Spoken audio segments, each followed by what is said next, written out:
everyone. I appreciate the opportunity to come and talk to you today. As the mayor said, my name is Michelle Ellison, and I am the Kentucky Partnership Specialist. Right now, I'm the only one in Kentucky, so my job is a pretty big job. But my job as a partnership specialist is to meet with government officials, meet with community leaders, businesses and nonprofit organizations, and try to help form partnerships to help Kentucky gain a complete and accurate count in the 2020 census. As I've been traveling around the state of Kentucky, I've talked to a lot of mayors and county judge executives, and a common concern that's being expressed to me is that they feel that their communities were undercounted in 2010. So with your help, I hope that we can ensure that that doesn't happen in 2020. This will be my third decennial census, and I hope to have more individual interactions with each of you over the next few years. I do appreciate the opportunity to speak with you today and provide some high-level information regarding the upcoming census, and also promote our first operation, which is called the LUCA program, or Local Update of Census Addresses. Now, before I talk to you about LUCA, I just want to give you a brief overview of the 2020 census design. As you know, the U.S. Constitution mandates an actual count of every person living in the United States every 10 years. So now our goal is to count every person once, only once, and in the right place. That's a challenging job.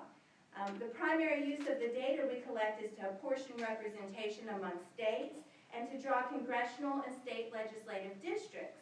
But as you all know, census data is also used to inform the decisions of governments, businesses, and nonprofits regarding regional development, education, transportation, and so much more.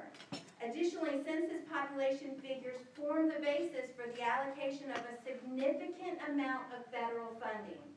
Over $400 billion every year for the next decade are going to be divided up based on our census data, our numbers.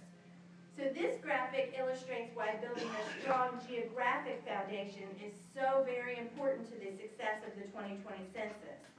The very first thing that we have to do is establish where to count by identifying all the addresses where people live. We need your help. We need your local input to ensure that we don't miss any households in your jurisdiction.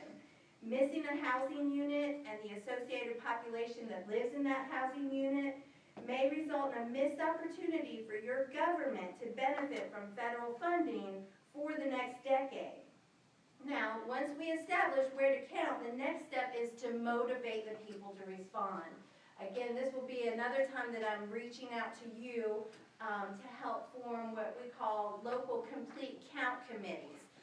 Committees made up in your communities to help reach out to the community and explain why it's so important to participate.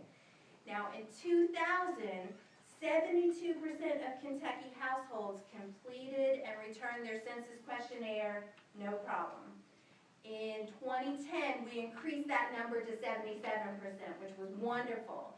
But that still means that, for whatever reason, 23% of the population of Kentucky is still reluctant to be counted for their communities.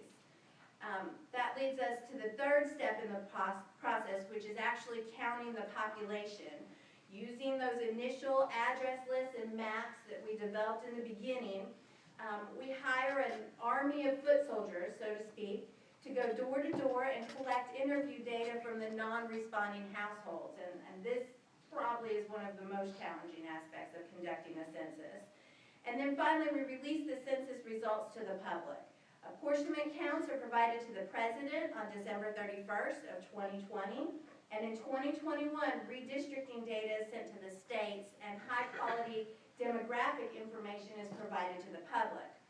Now, I'm here today to talk to you about how you can help with the very first step in this process, which is establishing where to count through a program called LUCA. Now, LUCA, which I said stands for Local Update of Census Addresses, offers local governments the only opportunity to provide their input into the address list that serve as the foundation for the entire 2020 census design process. The Census Bureau relies on a complete and accurate address list to reach every living quarters and associated population for inclusion in the census. LUCA is authorized by the Census Address List Improvement Act of 1994, and it's the only time that our confidential address files are made available to local governments to ensure accuracy in their own jurisdictions prior to the 2020 census. Again, I've heard a lot of people say they felt like they were undercounted in 2010. This is your chance to have an input in 2020 and make sure we've got it right for your community. Now, all active, functioning legal governments are eligible to participate in LUCA, including federally recognized tribes, states, counties, cities, townships. I know Kentucky has a lot of small towns. We have a lot of part-time mayors.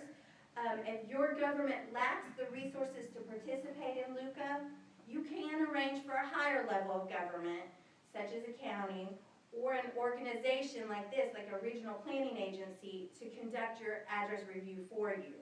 But please note that regional planning agencies are not specifically invited to participate as a legal government entity. However, if they agree to assist, and I think most of them have, local governments can designate them as their LUCA reviewer. So, for 2020 LUCA, there are 3 methods of participation that I want to quickly tell you about so you can start thinking about which will be best for your government. For those jurisdictions that already have GIS capabilities, the digital format address list will be available to all governments.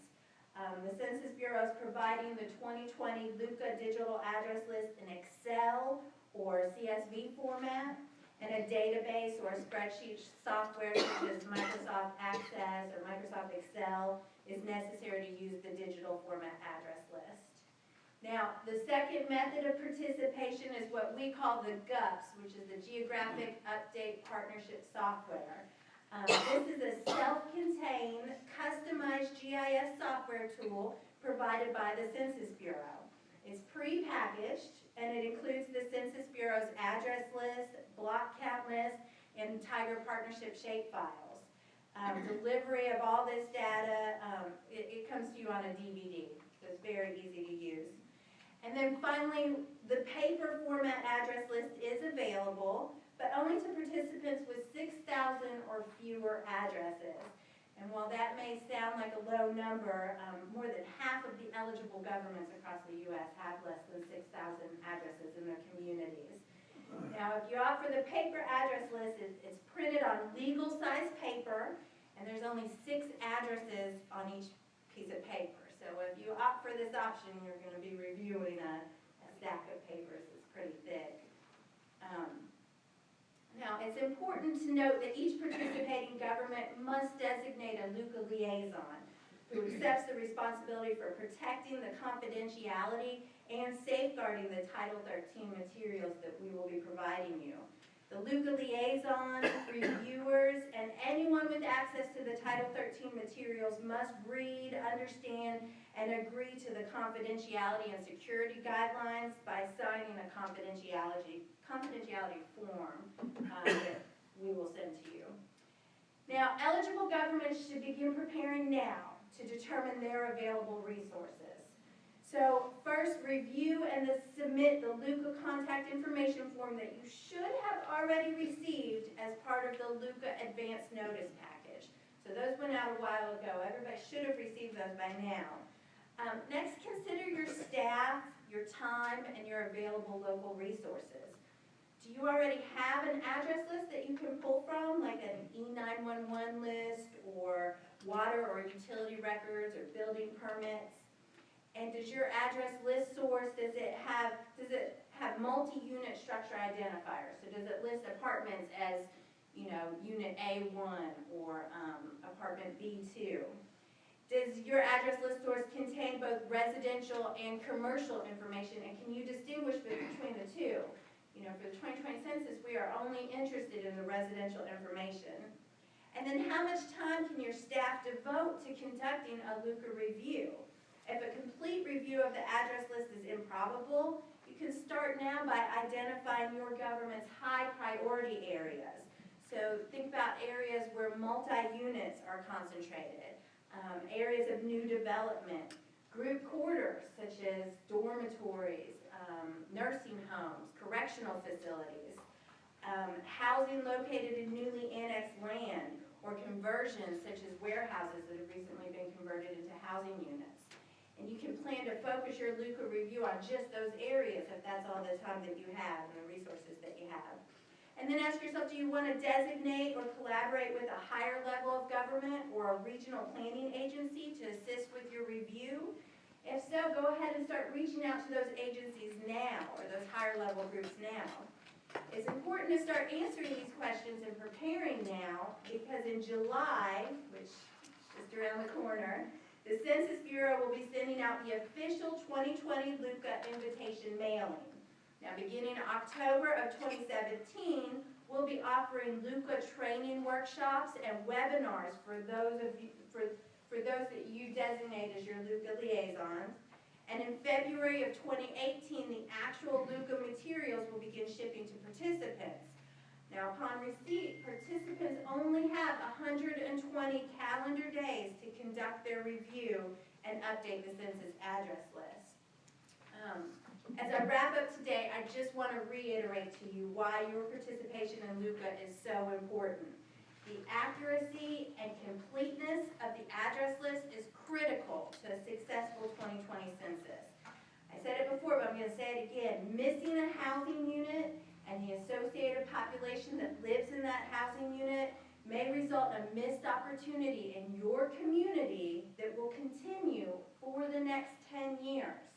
So your participation in LUCA, your local input, can ensure an accurate and complete 2020 census for your community. Again, I do want to thank you for the opportunity to speak with you today about LUCA. The website is up here for you, and also the email address if you have any questions about LUCA. But right now, I'd like to just take a moment to answer any questions that you might have about LUCA or about the upcoming 2020 census. We'll include a link to this presentation, send out to you in our board, what do we call that the next day? Takeaways. The takeaways, so that everybody will have a copy of it and the contact information. Great. I'll be here till the end of the meeting too, so if you have any questions, please feel free to come up and ask me. I do want to mention one other thing. The Census Bureau is often hiring for not just the temporary positions that we'll have a lot of during the 2020 census, but we have surveys that we conduct every single month of every year. And we are hiring in 2 counties in this area, in Graves County and in Hickman County, but also in surrounding areas. So I included one of these flyers. They were out on the table. If you know anybody or if you can help get the word out that we are looking for census field reps in the area. It's a good paying job. It's a really good job. It's what I do when it's not the decennial, and I really enjoy it. So, last year, any questions for me? Okay, well, I appreciate your time.